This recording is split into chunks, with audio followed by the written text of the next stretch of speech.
చూడండి అందరికీ వాక్యము. దేవుని ప్రేమించు వారికి అనగా ఆయన సంకల్పము చొప్పున పిలువబడిన వారికి మేలు కలుగుటకై సమస్తమును సమకూడి జరుగుచున్నవని ఎరుగుదుము. అయితే మనం మొదట ఒక స్టోరీతో స్టార్ట్ చేద్దాము. ఒక అబ్బాయి ఒక అపార్ట్మెంట్ కింద సైకిల్ పైన వెళ్తూ ఉంటాడు. ఇదంతా ఒక అతను అపార్ట్మెంట్ నుంచి గమనిస్తూ ఉంటాడు. అబ్బాయి వెళ్తున్న కాసేపటికి ముందు నుంచి ఒక బైక్ వచ్చి తనని ఢీకొంటుంది. దానితో ఆ బాబు కింద పడిపోతాడు.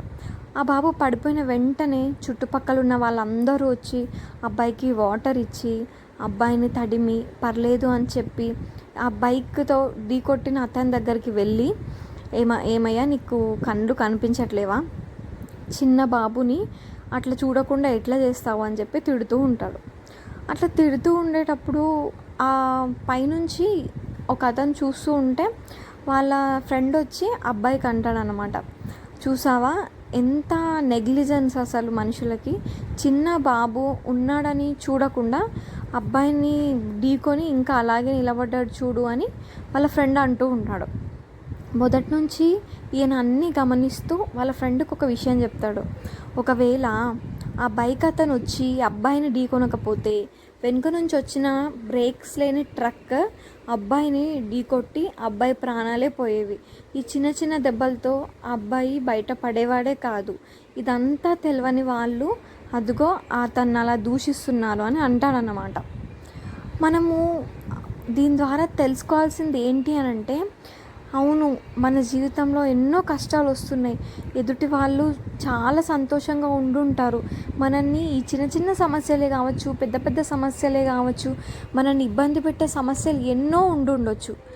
కానీ మనం గ్రహించాల్సింది ఏంటి అని అంటే, మన దేవుడైన యేసయ్య మన కోసము ఆయన ముందే చెప్పాడు కదా, మనము తల్లి గర్భంలో రూపింపబడక ముందే మనల్ని ఆయన ఎరిగాడట. కాబట్టి మనకు వస్తున్న ఈ చిన్న చిన్న సమస్యల వల్ల మన మనసు బాలేక ఏవో ఆలోచించి ఆరోగ్యాలు పాడు చేసుకుంటున్నాం. అదేవిధంగా ఇప్పుడు ఆ బాలుడు ఏ విధంగానైతే ఒక చిన్న యాక్సిడెంట్తో బయటపడ్డాడో, ఇప్పుడు మనము మన లైఫ్లో ఒక లవ్ ఫెయిల్యూరే కావచ్చు, లేదా ఒక బిజినెస్ డీలింగే రిజెక్షన్ రావచ్చు, లేదా ఇంట్లో నుండే మనని వెళ్ళగొట్టవచ్చు, ఏదో ఇబ్బంది. ఆ ప్రతి ఇబ్బంది కూడా దేవుడు ఆ ట్రక్ లాంటి ఇబ్బందులు మన జీవితంలోకి రాకుండా ఇవి ఆపాయి అన్నమాట. మనం గ్రహించాల్సింది ఏంటి అని అంటే, దేవుణ్ణి ప్రేమించే వారందరికీ కూడా ఆయన సంకల్పము ఖచ్చితంగా మన జీవితంలో నెరవేరుతాయి. అవి నెరవేరడం కోసమే, మేలు కలగటం కోసమే మనకు ఈ సమస్తమంతా కూడా సమకూడి జరుగుతున్నాయి.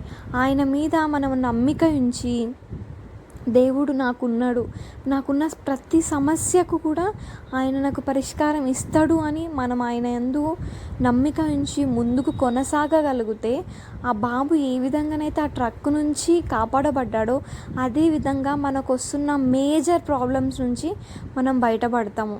కాబట్టి ఈ వాగ్దానాన్ని గుర్తు తెచ్చుకొని మనము నమ్మకం కలిగి ధైర్యం కలిగి ఉండాలి. ఇప్పుడు కలుగుతున్న చిన్న చిన్న సమస్యలను మనం తట్టుకోగలిగితే ఆయన సంకల్పముకి మనల్ని తీసుకెళ్తాడు. ఆ దారిలో మనం వెళ్ళాలంటే ఈ చిన్న చిన్న వాటిని మనము తట్టుకోవాలి. Praise the lord.